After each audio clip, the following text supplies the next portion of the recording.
Welcome back to the Cottage Food Operation mini video series. This is episode number 10, Cash Flow, Costing, and Pricing. When it comes to cash flow, there are a number of different aspects to it, but the simplest way to understand it is, what do I make? How much does it cost? What do I sell? How much do I charge? But on top of that, there's a number of other things to consider. For instance, equipment. How much does it cost me to buy the equipment I need in order to make the item that I am selling? What about my utilities? What about my overhead? What about my rent? What about my phone or car or automotive or gas bill? What about insurance or the cost of permits or business structure, etc.? It can get a little bit more complicated than just straightforward, I make, it costs me this much, I sell, I charge this much. When it comes to sales, tracking your sales is going to be important for a number of reasons. On the first point, it gives you a written record of your sales, something that you can refer to for informational purposes. Number two, depending on how you label your product, it can also help you track your batch numbers, which is when you make your product, what day, what run, what batch number, and what day you ultimately sell them on. Another reason to track your sales is as it pertains to your annual sales cap. Knowing if you're nearing your $50,000 sales cap or you're well off the mark can have implications as to how your business operates.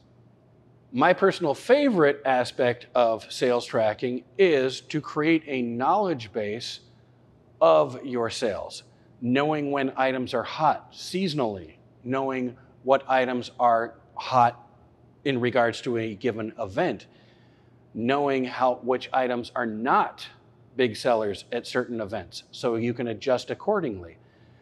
All of these create what we call in the industry PARs, which are basically, just like in golf, averages, which gives you a clear baseline that you could be operating under.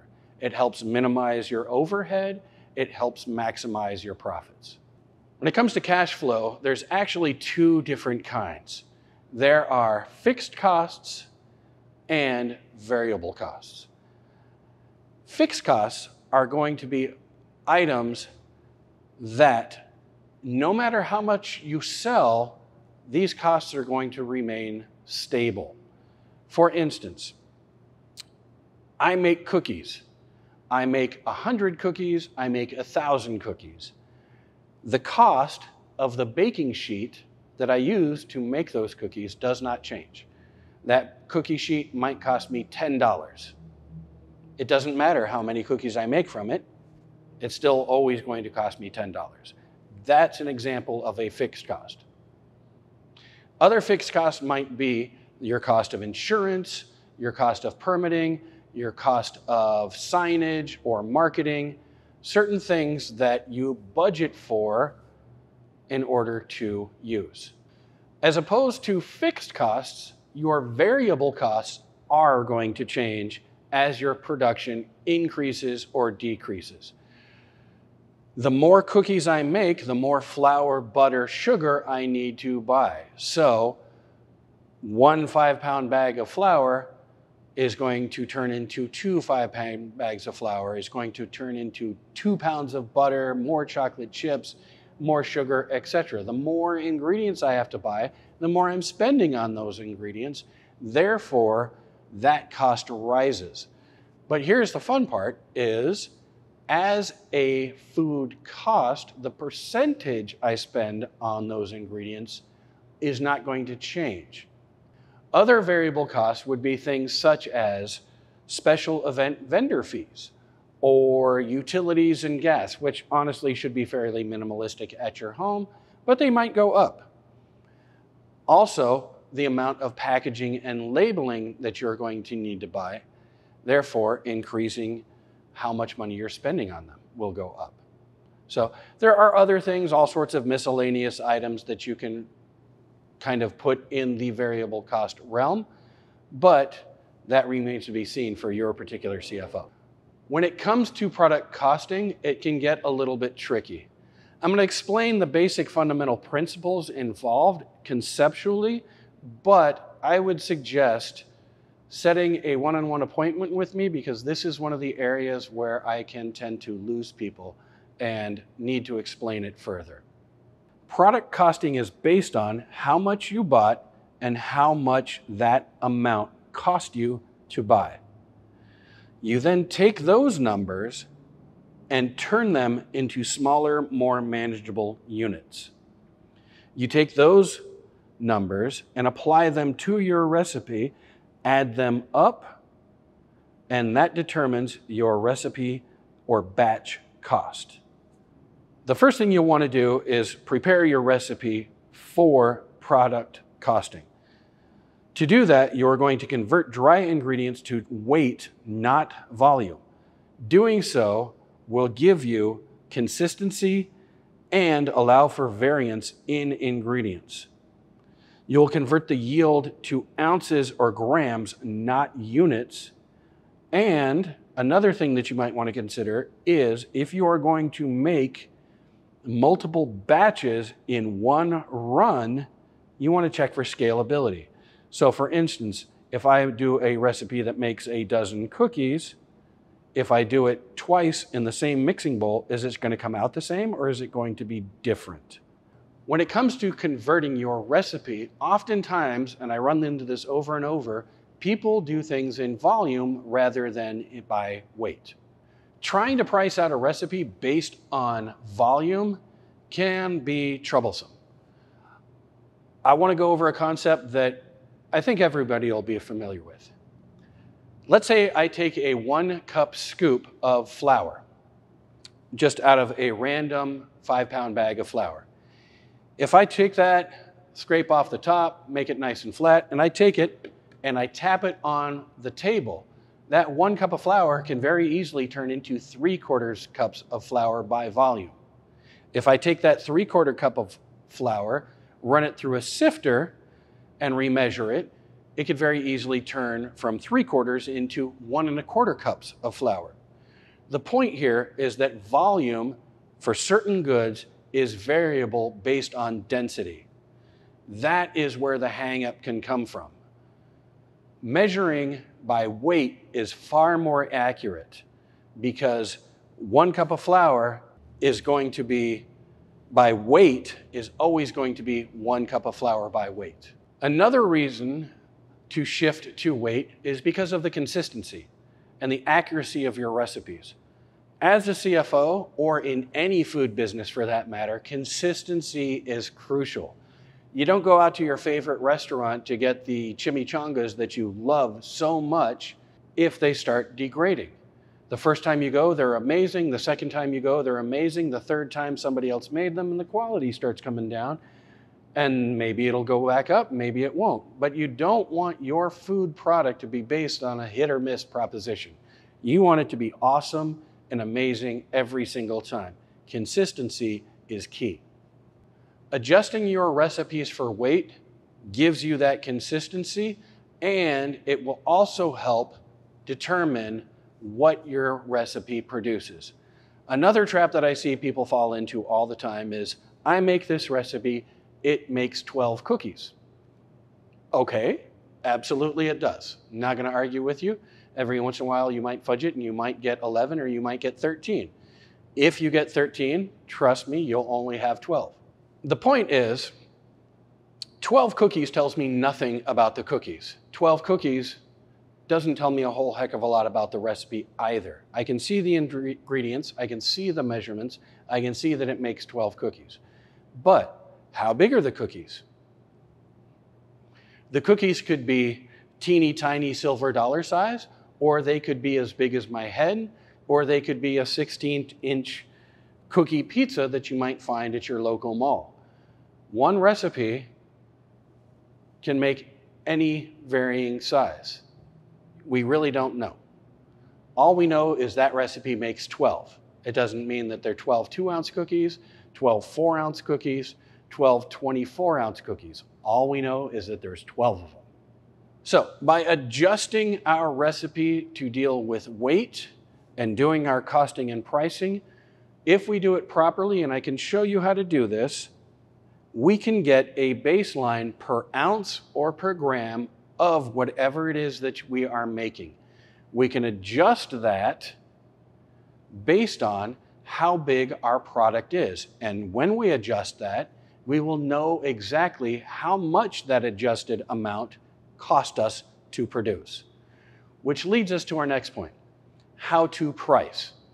Once we fully understand the costing process and doing it in such a way that it is adjustable, now we can apply that to our pricing.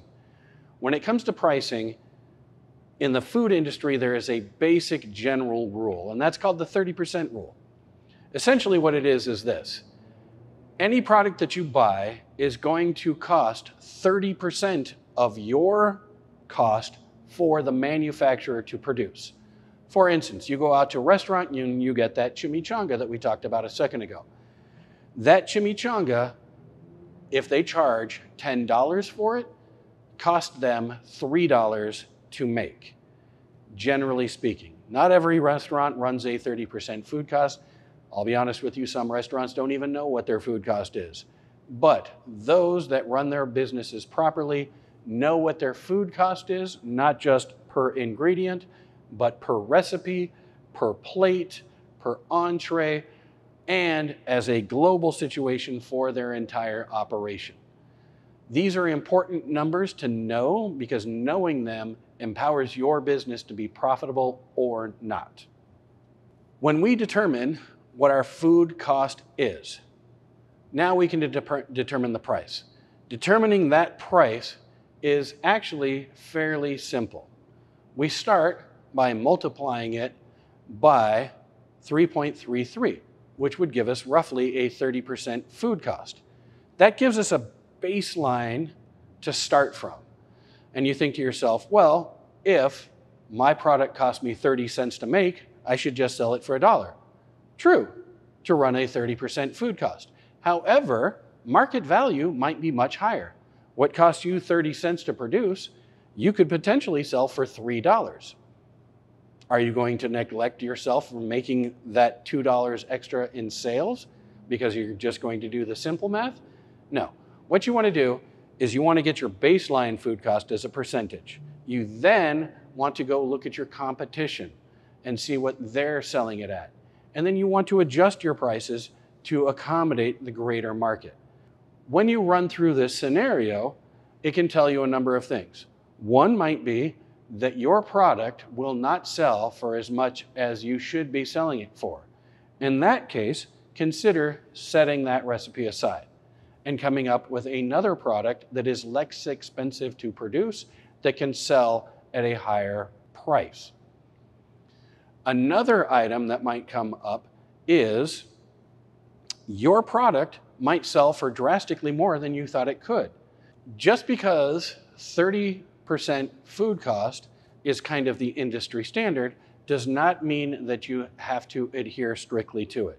At the same time, understanding that your food cost is 35, 40, 50% gives you the knowledge for you to determine whether or not it's something you want to pursue or it's a product that's just so dig-dag good that you've got to get it out there on the market at whatever the cost may be. A CFO does have some inherent advantages. It is a premium product. It is handmade in your kitchen with love, attention to detail, in small batches, with quality ingredients. That sets it apart and above other mass-produced goodies that are out there on the market today. So, buying something that is made with love locally, or going to the grocery store and buying a cookie that you could go to the other side of the country and buy there as well. Your cookie is going to be better, tastier, fresher, and made with that one ingredient the big chains cannot copy, and that is heart and love. Understanding your sales, understanding your costs, understanding your prices all leads us to this, which is a simple equation. Price minus cost equals margin. That means what you are charging minus the costs involved with the production of your product equals your margin, your profit margin, okay? That's the simplest explanation of what your business is doing. So, keeping an eye on your price, keeping an eye on your costs will allow you to make decisions that affect your margin. To that end, anytime you spend money on your business, save the receipts every single time. Those are going to be items that you need to turn in for tax purposes. If you do your own taxes, more power to you. I used to, then I had a kid and complicated income streams, and I no longer do my own taxes. As a matter of fact, I don't even understand taxes anymore. If you do your own taxes, that's awesome. Make sure you understand how it pertains to your business. If you go to a tax professional, get their advice on your home-based business. Figure out what deductions you can do, which are valid these days, whether or not you should be tracking a percentage of your phone bill, your energy costs, if there is a percentage of your mortgage based off of that HOP square foot percentage, those types of situations, the write-offs for ingredients or equipment and the like. Whatever you do, though, keep your personal and business expenses separated. If you need money for your business and it's not there in the business bank account, take it out of your personal account and put it into the business bank account, and then spend money from your business bank account on your business needs. Alternatively speaking, if you need money for your personal expenses, do not use your business bank account. Take that money out of your business bank account and put it into your personal account, and then use your personal account on your personal items. This is especially true when it comes to corporate and LLC structures. They have varying forms of payment to the ownership and the ownership structure. Make sure you fully understand those rules before any money is transferred to an owner. Thanks for watching along. My name is Jay Allis. You can contact me through my email address, which isjallis, JALLIS, @iesmallbusiness.com. You can call our office at 951-781-2345 and ask for me, Jay Allis, and I will be able to help you not just with the CFO, but any other food industry needs you might have. In addition, you can go to our website at OCIESmallbusiness.org. OCIESmallbusiness.org. Thank you.